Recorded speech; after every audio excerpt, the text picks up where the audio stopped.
بسم اللہ الرحمن الرحیم۔ السلام علیکم پیارے دوستوں، کیسے ہو آپ؟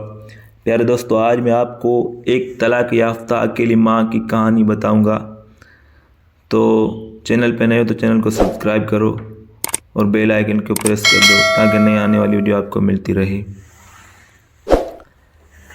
میں آپ کو یہ بات سمجھانے کے لیے لکھ رہی ہوں کہ اپنے شریک حیات کی خوبیوں کو قدر کرنا ضروری ہے، چاہے ان میں خامیاں ہو۔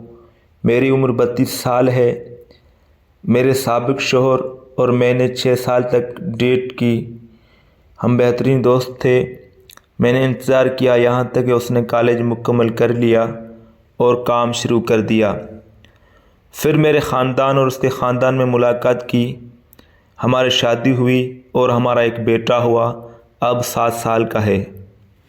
میرا شوہر کبھی کبھار غصے میں آ جاتا تھا، لیکن ہمارے مسائل تب شروع ہوئے جب میں نے اسے یہ محسوس کرانا چاہا کہ وہ مجھے کنٹرول نہیں کر سکتا۔ جب بھی ہم جھگڑتے، میں اپنا سامان باندھ کر اپنے خاندان کے پاس چلی جاتی اور انہیں صورتحال سمجھاتی۔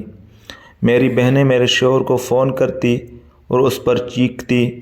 اگر وہ مجھے کنٹرول کرنے کی کوشش کرتا تو میں ہمیشہ اسے کہتی کہ اگر وہ چاہے تو مجھے طلاق دے سکتا ہے۔ میں کبھی طلاق نہیں چاہتی تھی، مجھے صرف اپنی عزت کا خیال تھا اور میں کبھی بھی اس کی نظروں میں ایک کمزور عورت نہیں بننا چاہتی تھی۔ ایک دن میں نے اسے اتنا تنگ کیا کہ پہلی بار اس نے مجھے مارا اور گھر سے باہر نکال دیا۔ میں اپنے خاندان کے پاس چلی گئی۔ میرے خاندان نے اسے پولیس میں رپورٹ کر دیا۔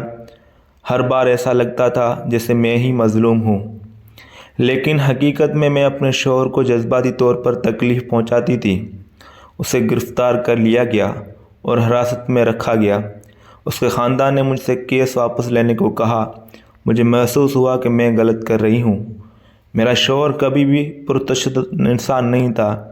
اس نے جو کیا وہ اس لیے کیا کیونکہ میں نے اسے مجبور کیا اور اس نے کھلے دل سے معافی مانگی۔ میں نے کیس واپس لے لیا اور ہم دوبارہ مل گئے۔ 3 ماہ بعد ایک چھوٹے مسئلے پر میں نے پھر سے اپنا سامان باندھ لیا اور وہ اکیلا رہ گیا۔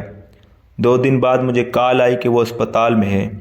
میرے خاندان نے مجھے کہا کہ وہاں نہ جاؤ کیونکہ ایسا لگے گا جیسے میں اسے منانے جا رہی ہوں، اور میری بہنیں مانتی تھی کہ وہ بیمار کا ڈرامہ کر رہا ہے۔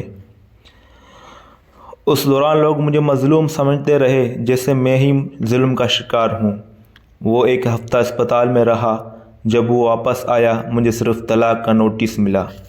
میں طلاق کو رد کرنا چاہتی تھی، لیکن میرے غرور کی وجہ سے میں چاہتی تھی کہ وہ اپنا فیصلہ بدلے اور مجھ سے معافی مانگے۔ میں نے اسے فون کیا اور کہا کہ اسے طلاق مل جائے گی کیونکہ میں جہنم میں جی رہی تھی۔ جب ہم عدالت میں گئے، چاہتی تھی کہ وہ قیمت چکائے، اس لیے میں نے عدالت سے کہا کہ اس کی جائیداد تقسیم کی جائے۔ میری حیرت کی بات یہ تھی کہ اس نے کھلے عام عدالت کو بتایا کہ جو کچھ بھی ہے ہم نے اکٹھا حاصل کیا ہے وہ مجھے دیا جائے، اسے صرف طلاق چاہیے۔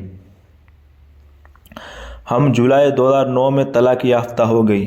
اب میرا شوہر شادی شدہ ہے جبکہ میں یہاں برباد ہو رہی ہوں۔ میرے خاندان والے میرے بارے میں چغلی کرتے ہیں۔ میں اپنے بقا کے لیے اپنے بیٹے کے لیے جو میرے سابق شوہر دیتا ہے اس پر انحار کرتی ہوں۔ مجھے معلوم ہے کہ میں نے اپنی شادی برباد کی۔ میں یہاں تمام بیویوں کو بتا رہی ہوں کہ انہیں مشورہ لیتے وقت احتیاط کرنی چاہیے۔